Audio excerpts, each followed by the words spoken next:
Hey, hey, hey. Happy Friday. Come on in, pull up a chair. The Daily Dope is in the air.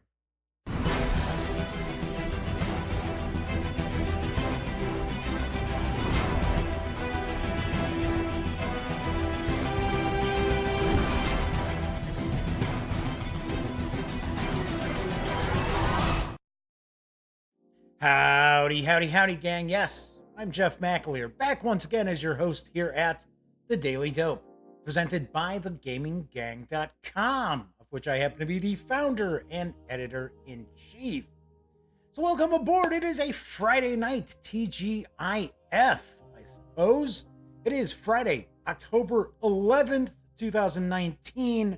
This is episode 381 of The Daily Dope.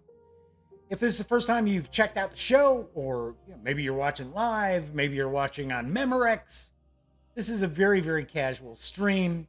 I just talk tabletop gaming news, share some opinion usually, and kind of kick it around with folks in chat. Because this is a live stream, chat is available on YouTube. It is not on screen. It's one of the ways that I keep some of the, I don't know, stranger commenters at bay, I guess I'll say. But I do pay attention to the chat. So if you want to say howdy, or maybe you've got a question or just a comment, by all means, fire away and I will respond. Of course, if you like the video, please give it a quick thumbs up. And of course, if you like some of the videos on the Gaming Gang channel, by all means, please subscribe. If you do, be sure to ring that little bell, because it will not only notify you of when the stream goes live, within about a minute or so, it will also tell you when I upload standalone videos, like I did earlier today, and I've got another one going up tonight. And of course, be sure to tell a friend, tell two friends. And when you're not watching videos on the Gaming Gang channel, be sure to visit thegaminggang.com, my home website. So who do we got in chat so far? We got Flaming Heron, we got John Vogel, we got Beat Cafe, and Hubcam 210. Welcome aboard, everybody. Happy Friday. Everybody ready to get their weekends off and running? So I did talk about this last night before I jump into the news tonight. I am going to be taking next week off. So there will be no episodes of The Daily Dope next week. There will be videos on the Gaming Gang channel, though. So, once again, another reason why I should probably have that little bell notifier selected if you are a subscriber. So Flaming Heron says, the videos keep coming. Of course, Flaming Heron didn't do the at the end. I threw that in. So I will be taking next week off. I will be returning on October 21st. I'm also kind of bouncing around. If you've followed the Gaming Gang for a while, and I'm not talking about the channel, I'm talking about the actual website, because this is the 10th year of the Gaming Gang following the hobby. For Halloween, I would post old-time radio shows that were spooky, that were good, scary old-time radio shows. Some of my favorites. And I didn't do it this year. I'm trying to remember. I don't think I did it last year. Because there's only so many old-time radio shows that I consider to be pretty damn bizarre, you know? So I'm thinking what I might do is actually have video where I'll kind of introduce the scary show and then actually play the show, have an MP3 playing the show, and then come back at the end of it, kind of, give my final thoughts. And I might do 10 of those, working our way up to Halloween. And I'll do it on YouTube. So, I don't know. I'm kicking that around. I'm not positive if I want to do it yet, because it's actually a lot of work. Believe it or not. And, of course, the audio files, I would actually clean them up. So that, and some are like 80 years old, so they don't sound all that great. But still pretty spooky. The thing on the Forble board from Quiet Please is, even to this day, a damn creepy, spooky show. So it is one of my favorites. Anyway, so yeah, like I said, just kind of kicking that around. All right, so let's jump on into the news because I've got a good mixture tonight. And the latest release in the WizKids Dungeons and Dragons Icons of the Realms series of miniatures has been revealed, and I've got the dope. The D&D Icons of the Realms Monster Pack, Cave Defenders, contains 6 iconic monsters for your adventurers to battle. It includes ogres, kobolds, and bugbears. I don't know why they say ogres, because there's one. That's singular. That's ogre. Dungeon Masters can quickly build new encounters for their players with this awesome mix of monsters. They can also buy one set if they want a challenging scenario, or they can buy several to populate a full campaign. Either way, WizKids helps makes the process quick and simple.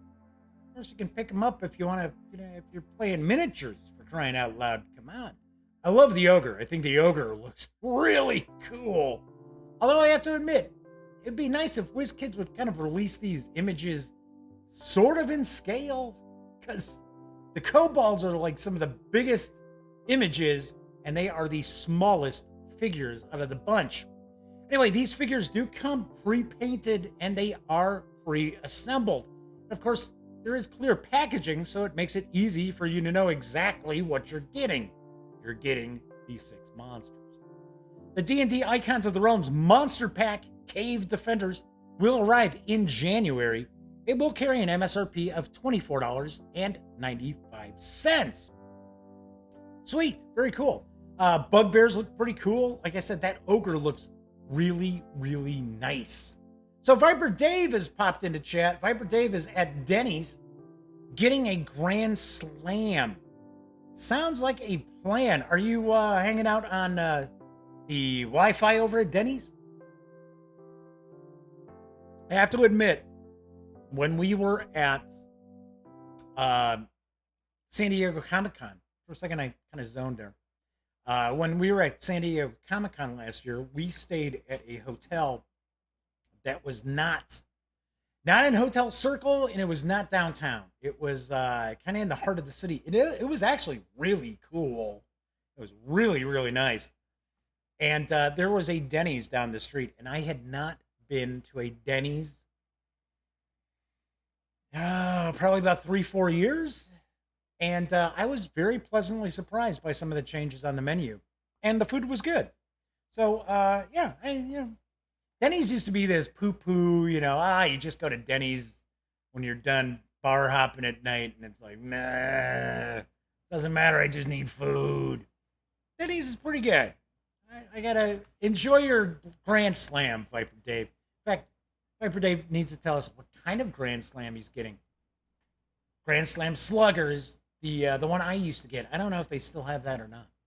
All right, so my next news piece is also going to be from WizKids, because arriving in January as well is the Dungeon.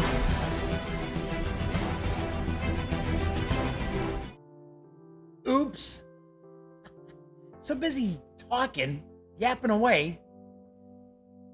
Second time, I did that the other day too. When I jumped back to like showing me talking, I forgot that I needed to go back to the news piece.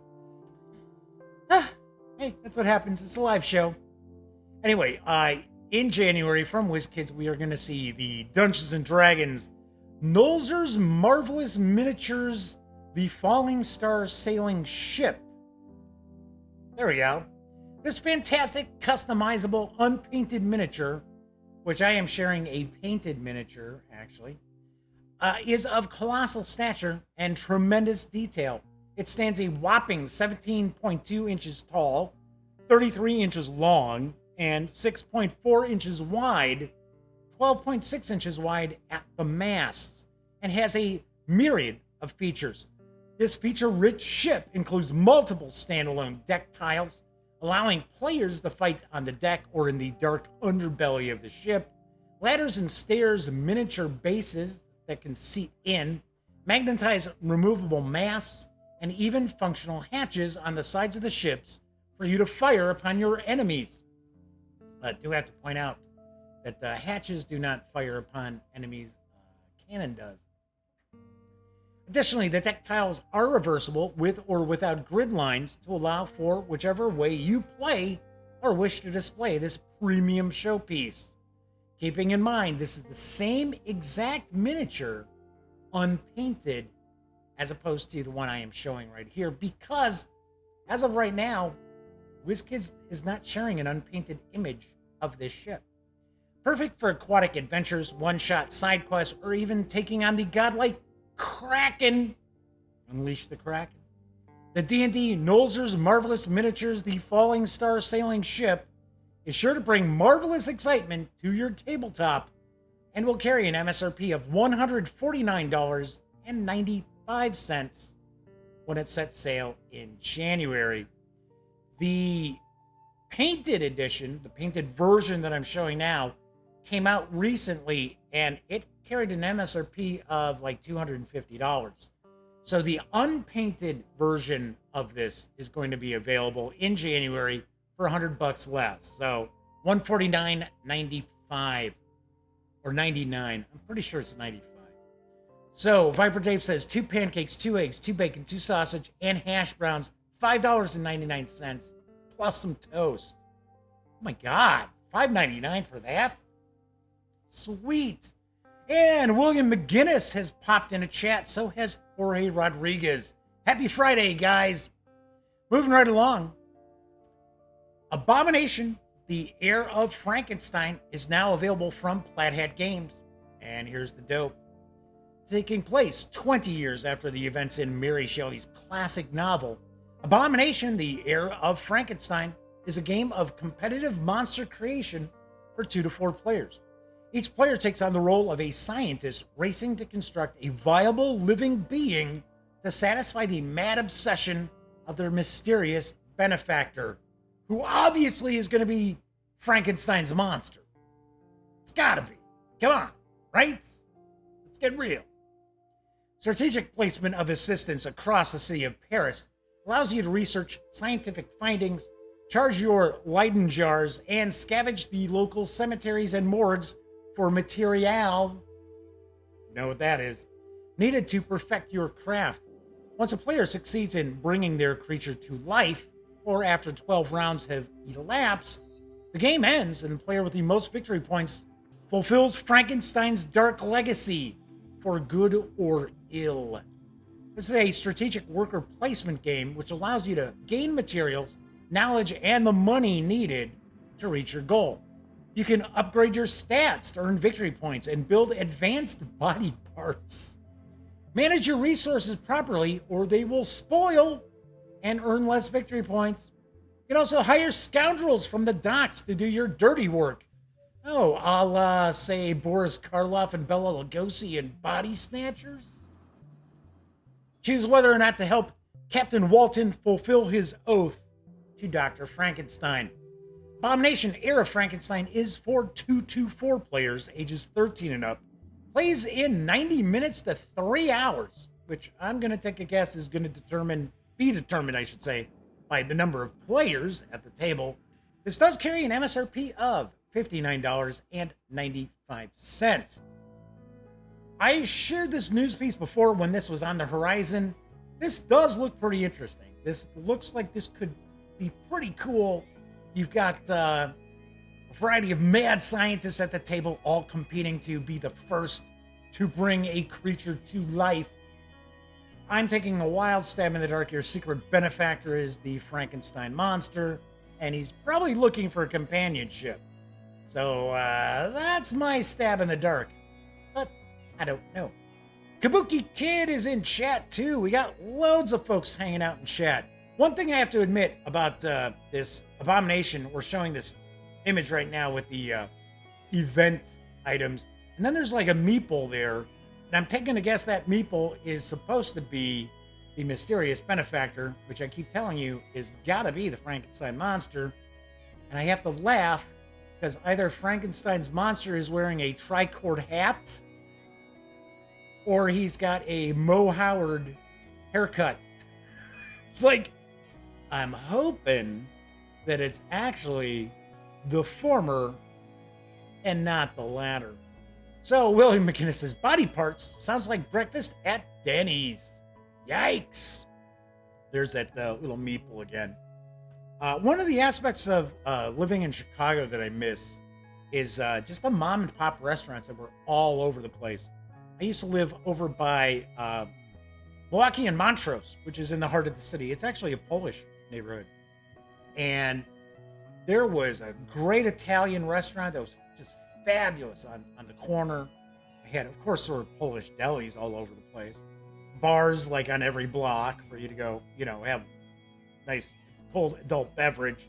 A great steakhouse was nearby. There was a restaurant right on the corner of the block I lived in an apartment on.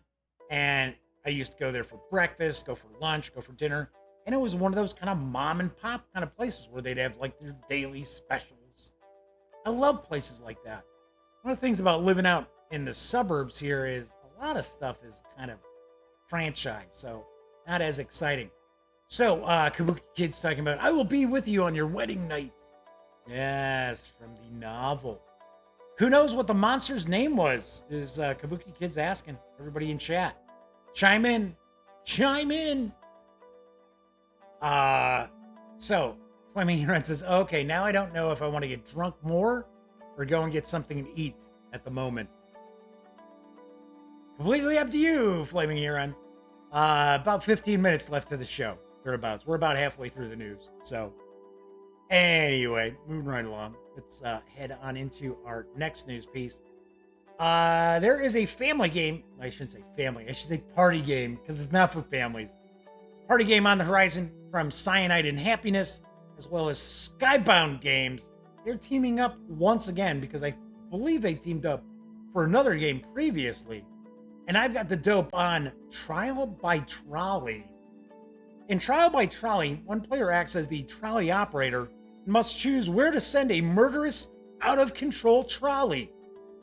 Every other player at the table plays cards and argues in order to convince the operator to spare their lives and condemn everyone on the other track to a gruesome death by trolley. Obviously, this is for ages 8 and up. The non-operator players are divided evenly among teams, and each will have a role for the round. To begin, one player will draw 3 innocent cards, choose one to play to the table, and then randomly reveal a second innocent card from the deck to add to the track. Another player will draw 3 guilty cards and choose to add one to the opposing team's track, attempting to sabotage them and spare their own tracks. Finally, players will draw modifier cards to place on any track card on the table.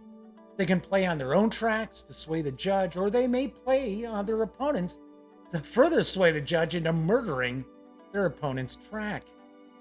The judge will ponder this conundrum and eventually decide to murder one track. The track that was spared is the winner for the round. Play will continue for a number of rounds predetermined by the number of players at the table. Trial by Trolley is for 3 to 13 players, ages 18 and up, plays in 30 to 90 minutes, and will carry an MSRP of $25 when it arrives later in Q4. So, very cool, very cool. This could be funny. I know my nephew Cameron picked up the Cyanide and Happiness card game that I want to say that was through Skybound. And he and his friends play it, and they just get a big kick out of it. To me, honestly, they're always like laughing like a bunch of, hyped up monkeys or something. So it does sound, kind of silly. But this actually seems kind of funny. Might be kind of a kick. So, according to Kabuki Kid, Victor never gave the monster a name. That's what I thought. But the monster named himself Adam. And then William McInnes says, Adam was the monster's name in the old soap opera Dark Shadows. Yeah, that's a blast from the past. That I didn't know either. Kabuki Kid's pointing out they did not know that. I never watched the soap. I'm familiar with the soap opera. I'm familiar with Dark Shadows. I didn't even bother checking out the movie with Johnny Depp. I don't know. It's not my thing. All right, let's talk a little bit about RPGs, because the final 2 adventures to mark the 1-year anniversary of the passing of role-playing game legend Greg Stafford did arrive on the Chaosium website. I've got the dope. We've got Highwall Inn, which is for HeroQuest. It's written by HeroQuest line editor Ian Cooper in Greg's honor. The world of Glorantha was Greg's creation in 1966 and is now one of the oldest, most detailed, and most influential role-playing game settings ever published. This adventure places the player characters at the aforementioned inn, and it strikes me as this is an adventure for, and why are we getting the quest for the Red Blade? That should not be popping up. It should be Highwall Inn, as well as the next one I'm going to talk about, the Rattling Wind. Anyway, the Highwall Inn adventure strikes me as it's probably for like beginning characters, and it seems kind of cool because it seems like it's an adventure for a few players, so maybe like 6 to 8, and they don't know each other, and they all could have conflicting different motivations as far as why they're at the inn. So seems pretty interesting, so definitely worth picking up. Then we've got the Rattling Wind for RuneQuest, which let's take a quick peek here and see if I can pull that one up. Maybe I just did not, guess I just didn't save that image. Sorry, gang. Oh, well. But what this other adventure is, hang on. Okay.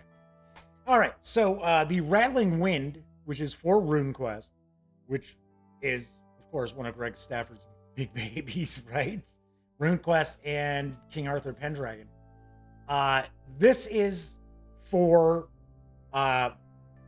it's actually like the first chapter of the upcoming adventure book that's coming from Chaosium. So, the Rattling Wind is a brand new RuneQuest role-playing in Glorantha adventure by Helena Nash, suitable for 4 to 6 new or moderately experienced adventurers. It is a preview chapter from the Pegasus Plateau and Other Stories, a forthcoming adventure anthology. In this adventure, the player characters will attempt to defend the town of Farfield from a monstrous menace. Yes. So, those are the other 2 adventures. They finally did pop up. So, we also do have the Lightless Beacon for Call of Cthulhu. We have the Quest of the Red Blade, which is for King Arthur Pendragon. And then we also have, for 7th Sea, I'm trying to remember the name of it. The King's Sword? Quest for the King's Sword? Something like that.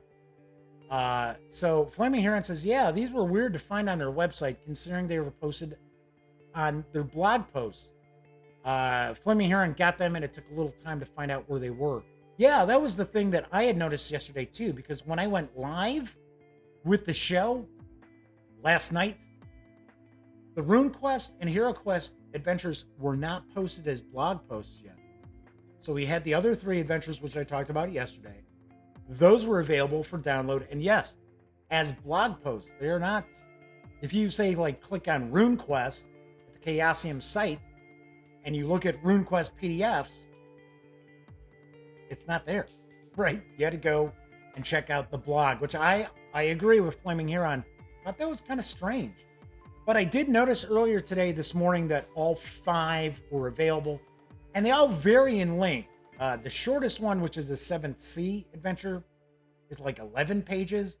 I want to say the Call of Cthulhu adventure is 33. One of them is 33 pages. So you are actually getting some adventure here. It's not like, oh, well, here, download this 3-page PDF. Hey, Greg Stafford, yay. No. These are full-fledged adventures for you, absolutely free in PDF. So my final news piece, just in time for Halloween, comes the Big Book of Horror from PB Publishing. I've got the dope. The Big Book of Horrors Yeah, horrors. I said horror. It should have been horrors. Is compatible with 5th edition Dungeons and Dragons, the direct follow-up to the best-selling Big Book of Backgrounds. Are you running a Halloween-themed campaign that needs someone to combat hordes of the undead? Maybe you need a Grave Warden in your party. I don't know. It all depends on what Grave Wardens do. Perhaps you just feel like rolling up a good old-fashioned half-vampire priest of a god of terror. Maybe. The Big Book of Horrors has you covered on all fronts, no matter your macabre needs. Or as E.G. Marshall on the CBS Radio Mystery Theater used to say, macabre. Never understand which one is the correct pronunciation because I hear it both ways. I just say macabre. This book contains 8 new character backgrounds, 1 new playable race, and 12 new subclasses. All these options are steeped in horror and built entirely with the intent of delivering frightful flavor. I need a sip here. Much better. Delivering frightful flavor to your characters. There is the Damphier. It's a new race, the half vampire. There are the horrific subclasses. For the Barbarian, you've got the Path of the Eldritch Abomination. For the Bard, you've got the College of Dread. For the Cleric, there is the Fear Domain. For the Druid, Circle of Midnight. For the Fighter, there's the Martial Archetype Silhouette. Not sure what that might be. The Monk gets the Way of Thirsting Wings. The Paladin gets the Oath of the Lantern. The Ranger becomes a Grave Warden. The Rogue becomes the Crypt Delver. The Sorcerer gets the Sorceress Origin Lycanthrope. And the Warlock gets the Otherworldly Patron, the Coven, while the Wizard gets an Arcane Tradition, Blood Magic. The frightful backgrounds include Abductees. I wonder if that's like UFO abductee. Cured Lycanthrope, Grave Robber, Horror Survivor, Liberated Thrall, Paranormal Investigator, Resurrected, and a Sexton. Reminds out of the gutter, folks. Sexton. The 78-page PDF is available right now at Drive-Thru RPG for $4.99. It's not a bad deal for a 78-page PDF, especially if you're planning on doing some horror-related role-playing for your 5th edition campaigns or one-shots as Halloween rapidly approaches. So, there you have it for tonight's news. But, I got some cool stuff. There's some cool stuff floating around out there. So, as I mentioned earlier today, I did upload the video for my review of the deluxe slipcase set for Arc Dream Publishing's Delta Green. So, it is the Agent Handbook as well as the Handler's Guide. Both get reviewed in the one video. That is up now. Also, it will be up a little later on tonight. I did my unboxing and first look at Moon Quest. Let's do it like this. Squeeze it on in here. From Backspinel Games. So we took a peek at that. Some pretty cool miniatures in here, I will admit. Look pretty interesting to paint up. So, over the weekend and into next week, I've got lots of stuff popping up. Got my review of the last 100 yards from GMT Games.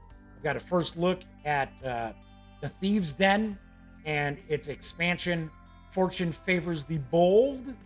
I am going to take a first look at the Glorantha Bestiary for RuneQuest, role-playing in Glorantha from Chaosium Inc. I'm also going to take a look at the GM screen as well as the adventure book that comes with it as well, because I do have the slipcase for all 3 releases, including the core book. So I will get those out there. There's a lot going on, bunch of stuff going on that will be very, very cool while I'm on my vacation. So, like I said, just no episodes of the Daily Dope next week. I will still be doing stuff on the website and popping reviews out there and first looks and different videos as well. So we have Cody Falk from BP Publishing I'm sorry, it's PB Publishing. I take that back. Popping in to chat. Good to see you, Cody. We always like having one of our designers, writers, authors popping into chat, checking out, seeing what's going on with the show. They're like, who's talking about me? It's kind of what it is. Usually it's like, I got tagged on Twitter. Who is this guy? What's going on with this? Well, that's what we do.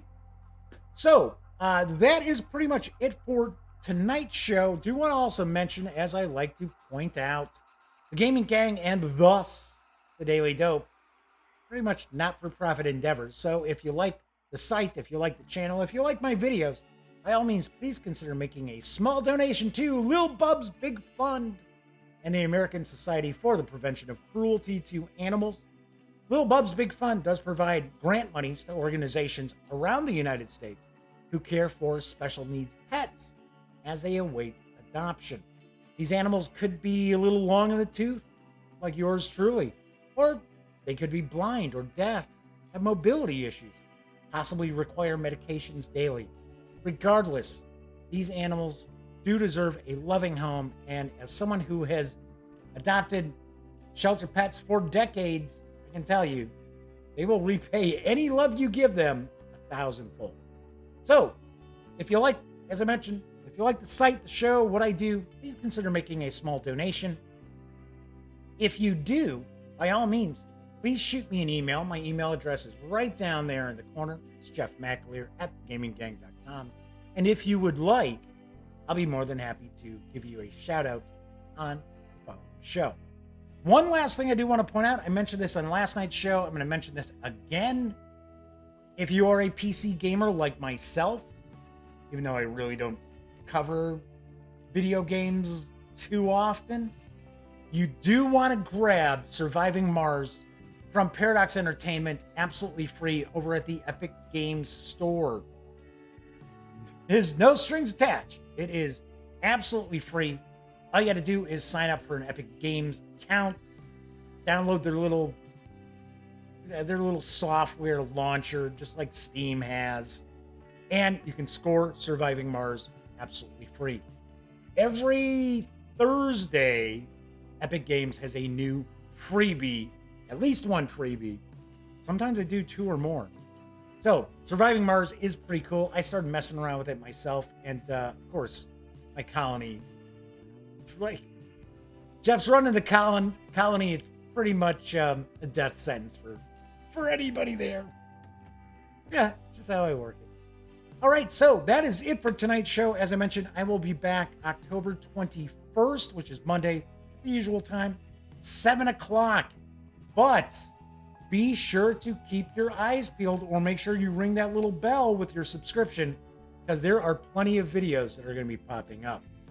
All right, so as I like to point out, when you aren't watching videos on the Gaming Gang channel, be sure to visit thegaminggang.com. For all the latest in gaming news, reviews, comics, movies, TV. By now you know the drill. Get your geek on at thegaminggang.com. Keep in mind there's loads of stuff at the website that you will not see on the show or in the videos, such as Sammy's new review of the Fall of Plaguestone for Pathfinder 2nd Edition. All right, also, I like to also point out, thank you very much to everybody who hung out in chat tonight. Always dig when people watch live, especially on a Friday, because I know Fridays can be kind of tough. You want to get out there, toss back a few adult beverages, or hang out with the family. The long work week is over, so I appreciate everybody hanging out on a Friday night. Of course, if you like the video, don't forget, give it a quick thumbs up.